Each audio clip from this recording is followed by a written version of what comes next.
warahmatullahi wabarakatuh. Kali ini saya Dara Aurora bersama rekan saya Reda Fitri akan menemani Pradi semua dalam program Kaltara Sepekan. Program ini kami hadirkan khusus untuk Pradi semua untuk menginformasikan mengenai kegiatan Pemprov Kaltara dan juga informasi terupdate lainnya.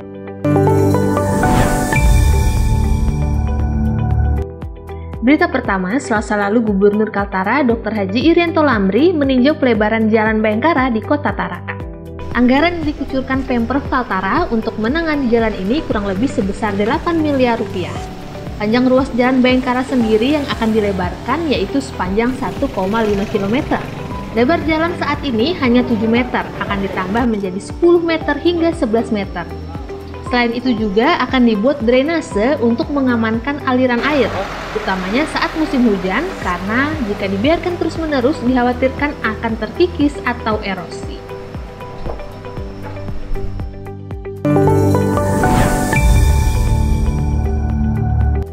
Berita selanjutnya, Selasa lalu Gubernur Kaltara juga berkesempatan untuk meninjau pembangunan kantor Badan Intelijen Negara Perwakilan Kaltara, Kota Tarakan.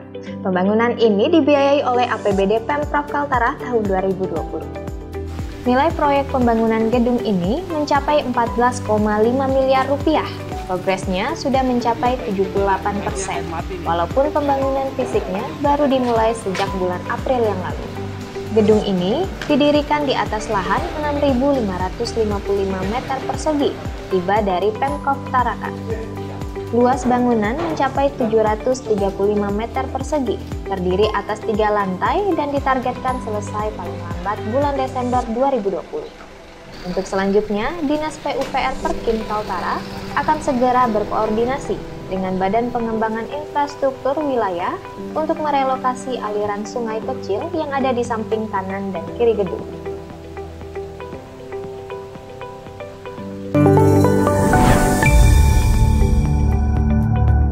Berita selanjutnya, Gubernur Kaltara mengukuhkan pengurus Kampung Siaga Bencana di Sebatik Rabu lalu.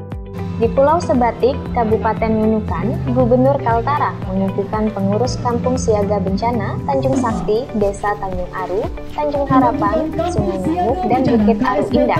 Selain anggota KSB, juga turut hadir sejumlah tokoh masyarakat, camat, kepala desa di Sebatik. Gubernur mengapresiasi masyarakat Sebatik yang punya spirit untuk bertahan hidup dan mandiri. Menurut Gubernur, Kampung Siaga Bencana memang perlu dibentuk, utamanya di daerah Kaltara, termasuk di Sebatik, karena daerah yang rawan bencana alam. Karena itu, Pemprov Kaltara mengajak semua masyarakat untuk terus bersama-sama menghadapi kemungkinan bencana dan kerugian yang ditimbulkan. Anggota KSB di Sebatik juga diminta membantu pemerintah menyadarkan masyarakat agar disiplin menerapkan protokol kesehatan pencegahan COVID-19.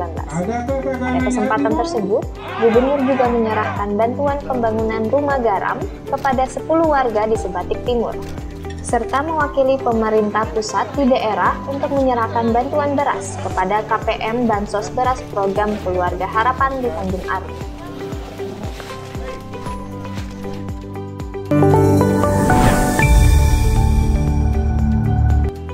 Prestasi membanggakan kembali diraih oleh warga Kalimantan Utara, yaitu Nasrudin, atlet tembak yang menang dalam Kejurnas Menembak Hari Kemerdekaan di Kota Depok.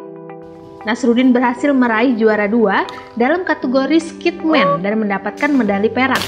Bukan kali pertama ia berhasil meraih juara, namun sebelumnya ia pun sering membawa pulang medali perak.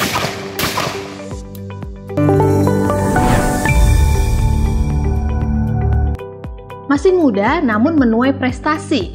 Satu siswa dari Kaltara ini berhasil masuk dalam tahapan Grand Final dalam ajang tingkat nasional. Ya, ia mengikuti lomba bertutur bagi siswa-siswi SDMI tingkat nasional tahun 2020 secara virtual. Aime Contador Ramadan, siswa kelas 5 Sekolah Dasar Swasta Indo-Tionghoa, Kota Tarakan ini mengikuti Grand Final lomba bertutur bagi siswa-siswi SDMI tingkat nasional tahun 2020 Selasa lalu. Lomba ini berlangsung secara virtual mulai 7 hingga 11 September 2020 dengan peserta dari 34 provinsi se-Indonesia. Aime terpilih dari hasil seleksi lomba serupa pada tingkat provinsi pada 19 Agustus lalu. Adapun tema yang diangkat pada lomba ini adalah merdekakan dirimu dari kebodohan dan kemiskinan dengan membaca. Ananda Aime membawakan cerita rakyat Kaltara berjudul Yadu Usut, yakni cerita mengenal asal mula batu yang ada di Tanjung Batu. Dalam grand final tersebut, Aime sangat menguasai ceritanya. Lewat cerita tersebut, ia pun mampu menggambarkan dan menyampaikan makna cerita secara komunikatif serta mudah dipahami. Nah, cerita rakyat Yadu Usut sendiri menceritakan seorang nenek yang hidup bersama cucunya di daerah Tanjung Batu, Kota Tarakan. Kisah ini terjadi ratusan tahun silam dan dikenal dengan peristiwa gasap. Gasap menurut bahasa Tidung adalah malapetaka yang didapatkan ketika seseorang memainkan seekor binatang yang memiliki jenis mata yang panjang. Dalam hal ini adalah lemangu atau kepiting. Susunya sedang bosan karena teman-temannya sudah.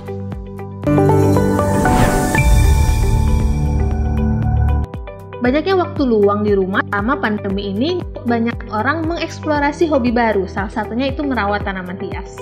Ya, buat warga Tanjung Selor bisa berburu tanaman hias di sini, di Pujasera Bunga. Kesan asri begitu terasa saat memasuki kawasan Pujasera Bunga yang berlokasi di Gang Pujasera, Jalan Jenderal Sudirman, Tanjung Selor. Beragam tanaman hias berjajar di sederetan rumah warga sehingga terlihat sangat indah. Tak hanya untuk dikoleksi, beberapa warga menjadikannya peluang bisnis. Setiap rumah dipenuhi berbagai jenis bunga dan tanaman hias, seperti Aglonema, Sansevieria, Monstera, Bougainvillea, hingga Alocasia yang kini sangat digandrungi oleh masyarakat. Harga tanaman dijual pun beragam, mulai dari harga Rp10.000 hingga Rp150.000, tergantung pada jenis tanaman hiasnya. Selain itu, beberapa tanaman hias pernah diikutkan berbagai kontes tanaman hias, sehingga memiliki nilai jual yang tinggi. Salah satu tanaman hias yang paling diminati adalah Aglonema dan Alocasia, karena perawatannya pun sangat mudah. Namun sejenis Aglonema dan Sansevieria tidak membutuhkan banyak air dan lebih cocok tidak terpapar sinar matahari langsung. Sedangkan Alocasia hanya perlu diletakkan di ruang terbuka dengan cahaya matahari yang cukup.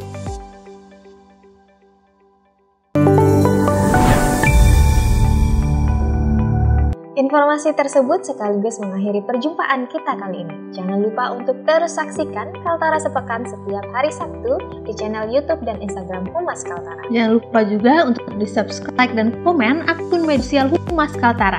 Dan bagi masyarakat yang punya video atau informasi menariknya untuk ditayangkan Kaltara Sepekan, bisa langsung email kami di humasprofkaltara@gmail.com.